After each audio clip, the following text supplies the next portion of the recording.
Welcome everyone to the world of poker theatrics. Today we're talking about acting. And no, I don't mean auditioning for a role in a Hollywood blockbuster. I mean the art of deception, the mind games, the subtle and not so subtle ways we try to manipulate our opponents at the poker table. In poker, acting is about creating a false impression. It's about making your opponents believe you have a different hand than you actually do, either stronger or weaker, in order to get them to make a mistake. Think of it like this. You're a spy, and your mission is to infiltrate your opponent's minds, plant false information, and get them to act in a way that benefits you. There are many ways to act in poker. You can pretend to be weak when you have a strong hand. Sighing, hesitating, shaking your head, maybe even saying something like, "I don't know about this hand." Or you can pretend to be strong when you have a weak hand.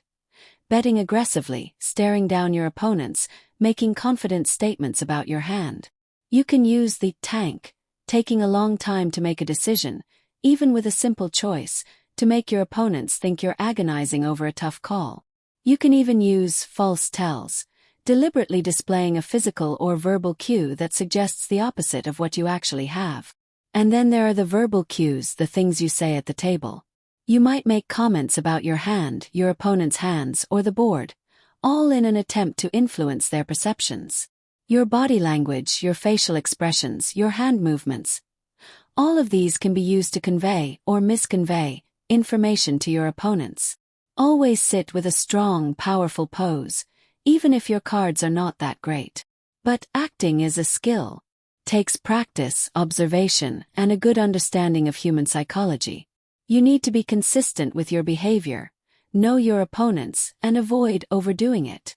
And you also need to be aware that your opponents are probably acting too. They're trying to manipulate you, just as you're trying to manipulate them. So, you need to be able to spot their acting, to see through their deceptions, and to avoid being fooled. Look for inconsistencies in their behavior, exaggerated reactions, timing tells, verbal cues, and even reverse tells. And most importantly, trust your reads. If you have a strong feeling about what your opponent has, don't let their acting sway you from making the right decision. Acting is a fascinating and complex aspect of poker. It's what makes the game so much more than just a mathematical exercise.